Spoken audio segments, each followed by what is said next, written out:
નમસ્કાર, spark today ન્યૂઝમાં આપનું સ્વાગત છે। બાલી ગેંગરેપ મામલે આપ જુઓ કે હવે તમામ જે આરોપી છે તેને આરોપીને હાલ વાયર ખેંચાય છે ગૌતમ।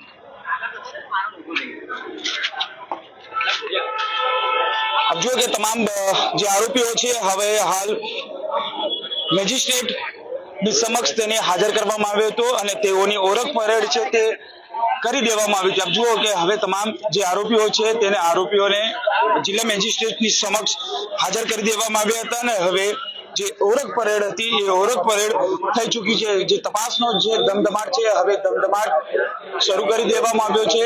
તમામ જે આરોપીઓ છે એ તમામ આરોપીઓને હાલ હવે તાલુકા પોલીસ સ્ટેશન થી લઈ જવામાં આવશે અને સાથે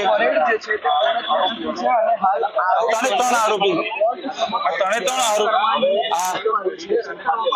જિલ્લા મેજિસ્ટ્રેટ એટલે કે મામલતદાર સમક્ષ તેઓને રજૂ કરવામાં આવી ઓળખ પરેડ કરવામાં આવી હતી અને હવે તેઓને ફરી એક વખત તાલુકા પોલીસ સ્ટેશન લઈ જવામાં આવશે। સવારે જ આ તમામ જે આરોપી છે આરોપીને અહીંયા લાવવામાં આવ્યા હતા અને તમામ જૂની કલેક્ટર કચેરી ખાતે જિલ્લા મેજિસ્ટ્રેટની સમક્ષ તેઓને હાજર કરવામાં આવ્યા હતા। હવે તમામ જે આરોપી છે તમામ આરોપીને આપ જુઓ કે ઓળખ પડત થઈ ચૂકી છે અને હવે હાલ તમામ જે ત્રણ આરોપી છે તેની ઓળખ પડત આપ જુઓ ત્રણ આરોપી છે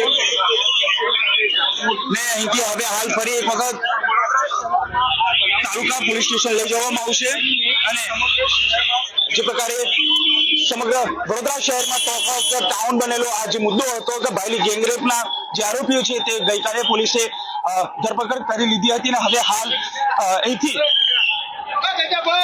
જૂની કલેક્ટર કચેરી ખાતે તેઓને લાવવામાં આવ્યા હતા અને ઓળખ પરેડ બાદ હવે તમામ જે આરોપી છે એને હાલ ફરી એક વખત તાલુકા પોલીસ સ્ટેશન લઈ જવા આવશે અને ત્યારબાદ જે ઘટના સ્થળ છે બાયલી ખાતે લઈ જવામાં આવશે।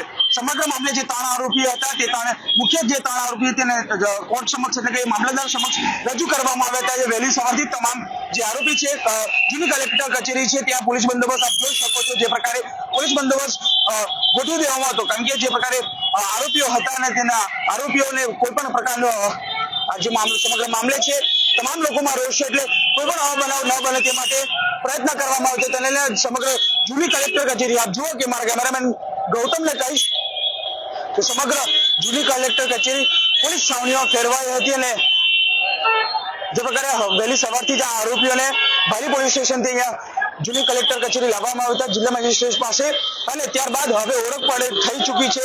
હવે આ તમામ જે આરોપી છે એ આરોપીઓને ફરી એક વખત તાલુકા પોલીસ સ્ટેશન લઈ જવાશે અને ત્યાંથી જે ઘટના સ્થળ છે એ બાયલી ખાતે લઈ જવામાં આવશે। કેમેરામેન ગૌતમની સાથે Surat Solanki, spark today news, Vadodara.